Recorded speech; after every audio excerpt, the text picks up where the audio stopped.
Welcome to Matrix Matrix Digital में आपका स्वागत है। My name is Raj Kaushal और मैं आपका जनरल साइंस का फैकल्टी हूँ।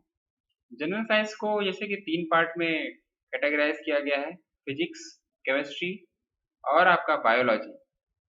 फिज़िक्स में क्या इंट्रोडक्शन होने वाला है, उसका सिलेबस क्या है, डिटेल्स में हम लोग पढ़ेंगे और उसमें जितने भी टॉपिक्स हैं, उसको हम किस तरह से टैकल करेंगे। हर एक टॉपिक में स्टूडेंट्स कैसे क्या रहने वाला है, उसमें न्यूमेरिकल्स कैसे हैं, क्या उसका टोटल सिलेबस है, क्या डिस्कशन रहने वाला है, ओवरऑल हमारा जो डिस्कशन है टॉपिक्स के बारे में और जो प्रीवियस क्वेश्चंस पूछे गए हैं, उसको हम देखेंगे कि हमारा किस तरह से हालाँकि एग्ज़ाम्स में क्वेश्चंस आए हैं, वो डिटेल सिलेबस हम देखने वाले हैं। कि जो यहाँ पे हम क्लास ले रहे हैं, उस क्लास में किस तरह की स्ट्रैटेजी हम फॉलो करेंगे, 4 तरह की स्ट्रैटेजी जो आपके सामने लिखा हुआ है, जिसमें से आपका होगा मैं भी जो भी क्लास आपका लूँगा, वो पहले थ्योरेटिकल बेस होगा। ऐसा नहीं कि मैं क्वेश्चंस करा दे रहा हूँ, वो सारे आपके थ्योरेटिकल बेस होंगे। जैसे कि लिखा है चैप्टर वाइज़ एक्सप्लेनेशन, जितने भी टॉपिक्स आपको पढ़ाए जाएँगे, वो चैप्टर वाइज़ होंगे। एक-एक टॉपिक जैसे कि साउंड हो गया, ग्रेविटेशनल हो गया, इलेक्ट्रोस्टैटिक्स हो गया, जितने भी टॉपिक्स हैं वो सबको आपको चैप्टर वाइज़ एक्सप्लेनेशन किया जाएगा। पॉइंट टू पॉइंट डिस्कशन, एक-एक पॉइंट जो आपके एग्ज़ाम के पॉइंट ऑफ से रिलेवेंट हो, जो एग्ज़ाम से डिमांड कर रहा है, एग्ज़ाम्स क्या डिमांड कर रहा है, वो आपके पॉइंट टू पॉइंट डिस्कशन किए जाएँगे। अननेसेसरी चीज़ कुछ ऐसा नहीं है जो आपको बताया जाएगा। फिर थ्योरी एंड इक्वेशंस, थ्योरीज़ जो आपके कुछ थ्योरी से कुछ लैंग्वेज टाइप क्वेश्चन जो आपको एग्ज़ाम में पूछे जाते हैं, वो थ्योरीज़ हम लोग कराएँगे। डिट्टो जो आपके एग्ज़ाम में चाहे कॉम्पिटिटिव एग्ज़ाम जैसा भी आरआरबी हो, चाहे वो एसएससी हो, जितने भी हो चाहे बैंक हो, साइंस सेक्शन से जो आपका फिजिक्स का पार्ट रहने वाला है, उससे से मोस्टली क्वेश्चंस जो मैं आज आपको कराने वाला हूँ, जो थ्योरीज़ कराने वाला हूँ, वो वेरी एग्ज़ाम के पॉइंट ऑफ व्यू से बहुत इम्पोर्टेंट है। फिर ग्राफिकल रिप्रेजेंटेशन, जैसा कि मैक्सिमम आपका graphical representation motion, law of motions, उसमें कई सारे ग्राफ मोशन है, velocity time motion, acceleration time graph में आपका स्ट्रेट लाइन क्या शो करता है। तो इस तरह की जो ग्राफिकल रिप्रेजेंटेशन है उसका क्या मतलब है, उसमें स्ट्रेट लाइन क्या शो करता है, एक्स डायरेक्शन को क्या शो करता है, वाई को क्या शो करता है, स्ट्रेट लाइन को क्या शो करता है। सारी ग्राफिकल रिप्रेजेंटेशन को एक-एक डिटेल्स में आपको मैं समझाने वाला हूँ यहाँ पे। और जैसा कि फिर हम नेक्स्ट स्लाइड में चलते हैं, देखते हैं कि हमारा सिलेबस क्या रहने वाला है। ठीक, जैसा कि मैंने आपको बता दिया कि जनरल साइंस 3 में डिवाइड है, फिजिक्स हो, केमिस्ट्री हो, बायोलॉजी हो। एग्ज़ाम्स किस-किस में पूछे जाते हैं, जो आपके आरआरबी हो, एसएससी हो, बीएसएससी हो, पब्लिक सेक्टर की जितने भी एग्ज़ाम्स हैं, एनटीपीसी जैसे कि railway, rail, public sector unit की जितने भी आपकी कॉम्पिटिटिव एग्ज़ाम्स हैं, साइंस सेक्शन से फिजिक्स और केमिस्ट्री और बायोलॉजी तीनों ही वेरी इम्पोर्टेंट हैं। तीनों को हम डिस्कस करेंगे। लेकिन अभी इस स्लाइड्स में आपके टॉपिक्स में हम केवल फिजिक्स डील करने वाले हैं। ठीक है? फिर हम चलते हैं फिजिक्स सिलेबस। हमने यहाँ पे जैसे आपको 17 टॉपिक लिख के रखा हुआ है, जिसमें से आपका पहला और वेरी मोस्ट इम्पोर्टेंट टॉपिक आता है unit and measurement. Unit and measurement unit and measurement में आपका जो आपका कुछ फंडामेंटल बेसिक्स हैं, फंडामेंटल यूनिट्स हैं, कुछ आपके डिराइव्ड यूनिट्स हैं। फंडामेंटल यूनिट्स में जैसे आपके लेंथ हो गए, मास हो गए, टाइम हो गए, इन सबको हम बोलते हैं फंडामेंटल यूनिट्स। स्टेडियन किसका आपका यूनिट्स है। फिर आपका कैंडेला किसका यूनिट है, लुमिनस इंटेंसिटी का जो यूनिट है उसको हम कैंडेला बोलते हैं। टेम्परेचर को हम मेजर करने के लिए कौन सा यूनिट हम यूज करते हैं, वो यूनिट है हमारा केल्विन। तो यूनिट ऑफ मेजरमेंट्स आपका जो 1 या 2 क्वेश्चंस आपके एग्जाम में पूछे जाते हैं, चाहे वो कैसा भी एग्जाम हो। तो यूनिट एंड मेजरमेंट हमारा एक वेरी इंपॉर्टेंट टॉपिक प्ले करता है। इसमें बहुत सारी कुछ ऐसे कॉन्सेप्चुअल टॉपिक्स हैं, जैसा कि 1 डेसीमीटर में कितने मीटर होते हैं, 1 डेकामीटर में कितने होते हैं, 1 फर्मी में कितने हमारे मीटर होते हैं, 1 एंगस्ट्रॉम में कितने हमारे टोटल, ये जितना भी मेजरमेंट है, ये जितने भी स्टैटिक वन वर्ड टाइप के जो क्वेश्चन है यूनिट एंड मेजरमेंट में आपके पूछे जाते हैं, कई सारे एग्जाम्स में पूछे गए हैं, उस सबको हम देखने वाले हैं। सेकंड टॉपिक आपका है मोशन। मोशंस में आपको जैसे हमने बताया कि मोशंस जो आपका चैप्टर है, इसमें 3 तरह के क्वेश्चंस आते हैं। 3 इसमें कई सारे लॉ है आपके, law of Newton's, law of law of motions. इसमें 3 तरह के क्वेश्चन हाँ, मोशन, 3 तरह के क्वेश्चन मोशन में होते हैं आपके, जैसे Newton's law of first law of motion, Newton second law of motion, Newton's third law of motions. फिर मोशन क्या है, कोई भी चीज एक जगह से दूसरी जगह प्लेस हो जाती है किसी भी फोर्स से, तो ये चीज हम पढ़ने वाले हैं मोशन में। मोशन क्या रहता है, इस मोशन में इनर्शिया क्या होता है, इनर्शिया कैसे डिराइव होता है, मोमेंटम क्या होता है, ये सारी चीजें हम मोशन में पढ़ने वाले हैं। फिर तीसरा टॉपिक आपका जो आता है वो तीसरा टॉपिक है वर्क, एनर्जी एंड पावर।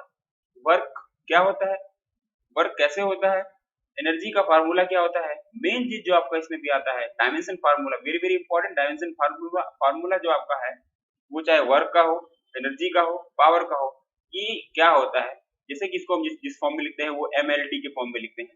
तो ये तीनों चीजों को हम डिस्कस करने वाले हैं। एनर्जी क्या होता है, efficiency of doing work. Power क्या होता है, work done upon time taken. इसकी डायमेंशन क्या होती है, कैसे हम एनर्जी को डिराइव करते हैं। दो तरह के एनर्जी होते हैं, एक आपके होता है पोटेंशियल एनर्जी, एक होता है आपका काइनेटिक एनर्जी। उसका फार्मूला क्या रहने वाला है, क्या होते हैं फार्मूला, उसको हम क्या कहते हैं, किस तरह के क्वेश्चंस आते हैं, वो सब हम इस चैप्टर में देखने वाले हैं, जो कि आपका है वर्क, एनर्जी एंड पावर। फिर फोर्थ टॉपिक आपका है ग्रेविटेशन। ग्रेविटेशन में आपका ग्रेविटेशनल फोर्स ऑफ अट्रैक्शन क्या होते हैं, स्मॉल जी क्या होता है, स्मॉल जी की वैल्यू क्या होती है, एस्केप वेलोसिटी क्या होती है, और कैपिटल जी का फार्मूला क्या होता है। Capital G is equal to F is equal to force of attraction is equal to capital G m1 m2 upon r square, जहां आप r क्या है आपका रेडियस है, दो ऑब्जेक्ट के बीच में रेडियस, दो ऑब्जेक्ट के बीच में जो फोर्स ऑफ अट्रैक्शन है, जो ग्रेविटेशनल फोर्स ऑफ अट्रैक्शन है, उसको हम कैपिटल जी कहते हैं। जिसका मान, जिसका वैल्यू पूछा जाता है तो उस कैपिटल जी का वैल्यू होगा 6.67 इंटू 10 के power minus 11 newton metre square KG minus 2। तो ये सब क्या है, क्या क्या वैल्यू रहने वाली है, ग्रेविटेशन स्मॉल जी की वैल्यू क्या है, इसकी वेलोसिटी क्या है, इस चैप्टर को हम पूरा डिटेल्स में पढ़ेंगे और इस टॉपिक में हम ग्रेविटेशन को डील करेंगे। जनरल प्रॉपर्टी ऑफ मैटर, कितने तरह के प्रॉपर्टी ऑफ मैटर होते हैं, तीन तरह के प्रॉपर्टी ऑफ मैटर होते हैं, सॉलिड, लिक्विड, गैसेस। उनका प्रॉपर्टी क्या है, सॉलिड का क्या है, कितने कौन से फोर्स ऑफ अट्रैक्शन लगते हैं, जैसे कि हमने बताया कि फोर्थ और फिफ्थ स्टेट ऑफ मैटर जैसे कि प्लाज्मा और बोस आइंस्टीन, ये क्या होते हैं, ये कैसे फंडामेंटल यूनिट्स हैं, किस तरह के मैटर हैं, कैसे आता है, कहां से आया, इन सब चीजों को हम डिस्कस करेंगे general property of matter. Wave and wave motion, wave क्या होते हैं, किस तरह के वेव, लॉन्गिट्यूडनल वेव, उसके बाद ट्रांसवर्स वेव। आपका मीन पोर्शन क्या होता है आपका, जब साउंड मूव करता है तो क्या साउंड के पार्टिकल्स में मूवमेंट होता है। फिर ये सारे ऑसिलेशन क्या है, ये सब चीजों को हम वेव एंड वेव मोशन में हम डील करेंगे।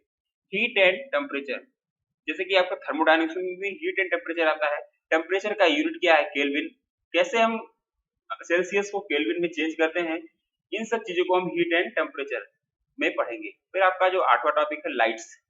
लाइट्स में आपका जैसे कि बताया हमने कि रिफ्लेक्शन ऑफ लाइट्स क्या होते हैं, रिफ्रैक्शन ऑफ लाइट्स क्या होते हैं, फिर डिस्पर्जन क्या होता है, स्कैटरिंग क्या होता है, इन सब चीजों को हम पढ़ेंगे। लाइट के डुअल नेचर होते हैं, एक पार्टिकल नेचर होता है, एक वेव नेचर होता है, उसको किस साइंटिस्ट ने दिया है, इन सब चीजों को हम लाइट में पढ़ेंगे। और जितना भी टॉपिक मैं आपको आपके सामने बोला हूँ, ये एग्जामिनेशन के पॉइंट ऑफ व्यू से वेरी वेरी इंपॉर्टेंट है, ठीक है। Human eyes, very very important topic, ये आपका फिजिक्स का भी पार्ट है और आपका बायोलॉजी का भी पार्ट है। इस ह्यूमन आइज से क्वेश्चंस, एक से दो क्वेश्चंस पूछे जाते हैं। कॉर्निया, कॉर्निया के स्वेलिंग से क्या होगा, आपके जितने भी डिजीज है आइज से रिलेटेड, जैसे कि आपका हो जाएगा मायोपिया, मायोपिया किस तरह का डिजीज है। फिर आपका आ जाएगा प्रेस बायोपिया, प्रेस बायोपिया, प्रेस बायोपिया किस तरह का डिजीज है। फिर हाइपरमेट्रोपिया, ह्यूमन आइज में जो आपका स्ट्रक्चर है, इसमें स्ट्रक्चर से हम डायग्राम के बेसिस से पढ़ेंगे, क्योंकि डायग्राम के बेसिस से पढ़ने से हमको कोई प्रॉब्लम नहीं होगा। हम एक एक चीज को डिटेल्स में पढ़ेंगे कि आपका आइरिस कहाँ होता है, आपका कॉर्निया कहाँ होता है, आपका पुपिल कहाँ होता है, आपका रेटिना कहाँ फॉर्मेशन होता है, मायोपिया में किस तरह के लेंस को हम यूज करते हैं, प्रेस बायोपिया में किस तरह के लेंस यूज करते हैं। ये सारे एग्जाम के क्वेश्चन एक एक नंबर के, एक एक मार्क्स में, एक एक टॉपिक्स में बनने वाले हैं, जो कि human eyes very very very important है। चाहे बायोलॉजी का सेक्शन हो, चाहे वो फिजिक्स का सेक्शन हो, ह्यूमन आइज को हम नेग्लेक्ट नहीं कर सकते, इसलिए ह्यूमन आइज को देखते चलेंगे। फिर आपका आता है इलेक्ट्रिसिटी। इलेक्ट्रिसिटी से जो बहुत फेमस क्वेश्चन आपसे पूछा गया, जैसे कि ओम्स लॉ क्या होते हैं, ओम्स लॉ क्या होते हैं, आपका एमीटर कहाँ किस सर्किट में यूज होता है, वोल्ट मीटर क्या होता है, गैल्वेनोमीटर क्या होता है, और आपका जनरेटर का यूज होता है, उसमें डायनेमो क्या होता है, ये सारी चीजों को हम इलेक्ट्रिसिटी में पढ़ने वाले हैं। और चार्जेस कहाँ से फ्लो होते हैं, करंट का और चार्जेस का क्या रिलेशनशिप है, इन सब चीजों को इलेक्ट्रिसिटी में पूछेंगे। हालांकि न्यूमेरिकल भी आपसे इलेक्ट्रिसिटी में पूछता है, बहुत ही सिंपल सा क्वेश्चन होगा इलेक्ट्रिसिटी के बारे में, चाहे वो चार्ज से रिलेटेड हो, चाहे वो इलेक्ट्रिसिटी से रिलेटेड हो, और चाहे वो आपका जो है ओम्स लॉ से हो। तो इलेक्ट्रिसिटी में ज़्यादा कुछ वेरी डिफिकल्ट नहीं है, न्यूमेरिकल्स आते हैं, थ्योरी से ज़्यादा न्यूमेरिकल्स आते हैं, लेकिन वो न्यूमेरिकल्स आपके ओम्स लॉ पे ही बेस्ड रहते हैं। फिर मैग्नेटिक फील्ड में आपका मैग्नेटिक फील्ड कैसा, उसका फार्मूला क्या होता है, किस प्लेस पे आपका मैग्नेटिक फील्ड शो करेगा, मैग्नेटिक फील्ड को मेजर करने के लिए कौन सा हम इंस्ट्रूमेंट यूज करते हैं जिसको हम बोलते हैं कंपास, इन सब चीजों को हम मैग्नेटिक फील्ड में देखने वाले हैं। इलेक्ट्रॉनिक्स में आपका भी इलेक्ट्रिक फील्ड या इलेक्ट्रिक फील्ड से एफिलिएट या रिलेटेड ही क्वेश्चन जो आपका है उसी को हम इलेक्ट्रॉनिक्स में डील कर देते हैं। नैनो टेक्नोलॉजी हो गया, atomic and nuclear physics. Atomic और न्यूक्लियर फिजिक्स में हम पढ़ेंगे कि आपका जो रिएक्शन हो रहा है, या न्यूक्लियर फिजिक्स में हम पढ़ते हैं कि किस तरह के आपके रेडियो एक्टिव क्या होते हैं, अल्फा पार्टिकल्स क्या होते हैं, बीटा पार्टिकल्स क्या होते हैं, गामा पार्टिकल्स क्या होते हैं, अल्फा पार्टिकल्स रिएक्शंस करने पे कितना आपका बैलेंस की कमी हो जाती है, ये सब एक्चुअल में एटॉमिक्स एंड न्यूक्लियर फिजिक्स के अंतर्गत आता है। रेडियो एक्टिविटी सबसे पहले अगर हम इसको केमिस्ट्री के टर्म में बात करें तो रेडियो एक्टिविटी की डिस्कवरी किसने की थी। फिर रेडियो एक्टिविटी से क्वेश्चन आता है आपका हाफ लाइफ से। हाफ लाइफ क्या होता है, किसी भी पार्टिकल का हाफ लाइफ कुछ टाइम के बाद चेंज होगा। वो ऐसे न्यूमेरिकल्स आपके रेडियो एक्टिविटी से क्वेश्चन आते हैं। लॉज एंड थ्योरीज आपके कुछ जैसे कि बॉयल्स लॉ हो गए, चार्ल्स लॉ हो गए, उसके बाद ये बॉयल्स लॉ, चार्ल्स लॉ, दोनों लॉ आपके एसएससी में भी पूछे गए हैं प्रीवियस ईयर क्वेश्चन से, और आरआरबी भी पूछा है। तो ये बॉयल्स लॉ, चार्ल्स लॉ, जितने भी लॉज हैं, उसके बाद आपके जितने भी वेरी वेरी इंपॉर्टेंट, चाहे वो 3-4 लॉज हैं, उन लॉज का थ्योरी, उन लॉज का मैथमेटिकल एक्सप्रेशन क्या है, उन सब चीजों को हम लॉज एंड थ्योरीज में देखेंगे। ठीक, फिर आपका है scientific instrument. Last topic is very very most important, scientific instrument.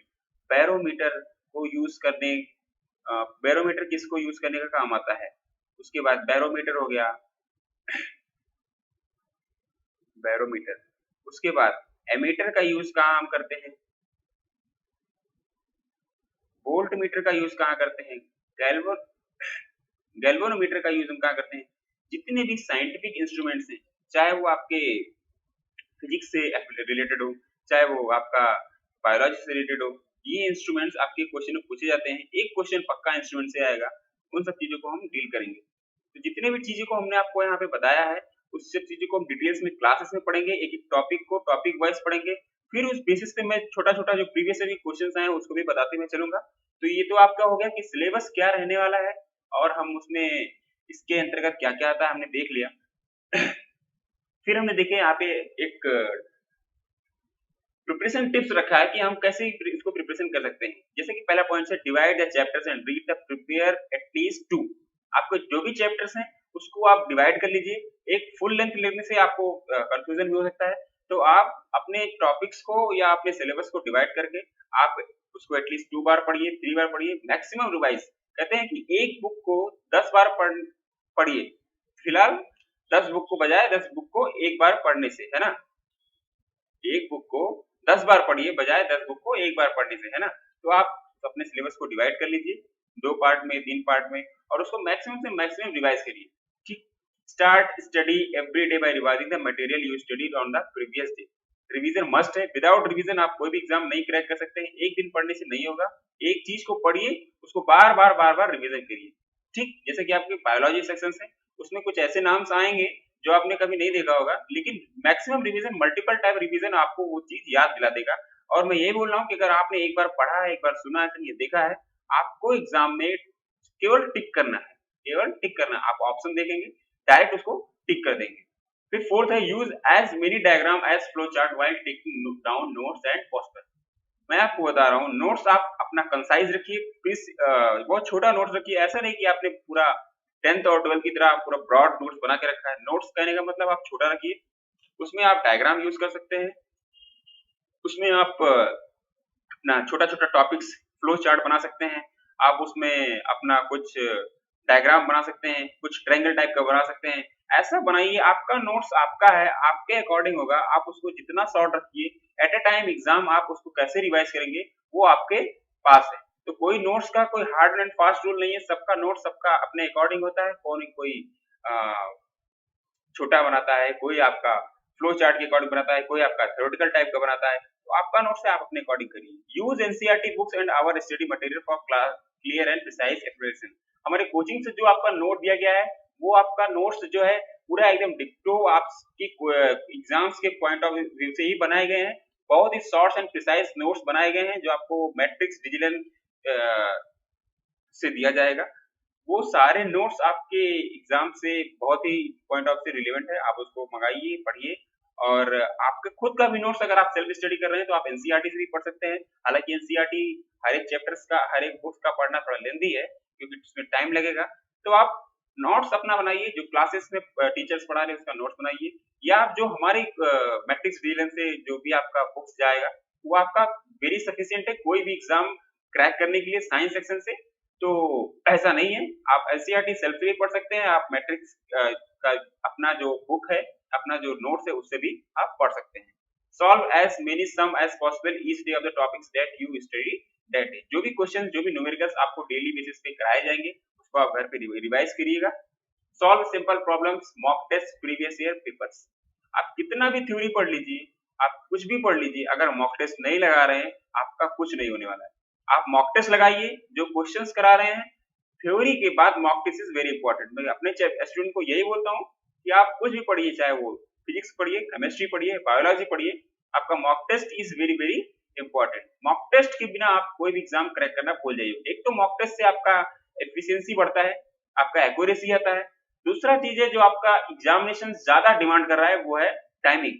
आप नॉलेज बहुत है लेकिन आपका टाइमिंग बहुत ज्यादा लग रहा है, आप एग्जाम कभी नहीं क्रैक कर पाएंगे। इसलिए मॉक टेस्ट लीजिए, चाहे ऑनलाइन मॉक टेस्ट लीजिए, हमारा मैट्रिक्स का ऑनलाइन मॉक टेस्ट है, आप उसको भी परचेज करिए। ये ना, वरना मार्केट में बहुत सारे भी मॉक टेस्ट है। कहने का और ओवरऑल कहने का मतलब है कि आप मॉक टेस्ट लगाइए, चाहे ऑनलाइन हो चाहे ऑफलाइन हो। मॉक टेस्ट से आपको वैरायटी ऑफ क्वेश्चंस देखने को मिलेंगे। तो ये स्ट्रेटेजी है हमारा, ये लर्निंग और प्रिपरेशन टिप्स है। और हमारा यूट्यूब चैनल है मैट्रिक्स डिजिटल, उसको सब्सक्राइब करिए और उसको लाइक करिए और बेल आइकन को प्रेस करिए, और जो भी आपको नोटिफिकेशन है वो आपको मिल जाएगा। लेकिन हाँ, जो भी मैं यहाँ पे पढ़ाने वाला हूँ वो एग्जाम के रिलेवेंट से एक बार आप क्लास ले लेंगे, फिर मैं गारंटी के साथ कह रहा हूँ कि वो सारे क्वेश्चंस, वो सारे चीज मैं यहाँ पे जो डिस्कस करूंगा डिक्टो आपके 100% क्वेश्चन एग्जाम्स में फंसने वाले हैं। ऐसा कोई वो नहीं है। तो मस्त रहिए, खुश रहिए, पढ़ते रहिए। और अधिक जानकारी के लिए आप लोग अब मेरे हमारे मैट्रिक्स डिजिटल के साइट पे जा करके वहाँ पे आपका कुछ मॉक टेस्ट दिया हुआ है, वहाँ पे भी आप पढ़ सकते हैं। तो तैयारी को बनाए रखिए और अपना प्रिपरेशन स्टार्ट रखिए। खुश रहिए, मस्त रहिए। Thank you.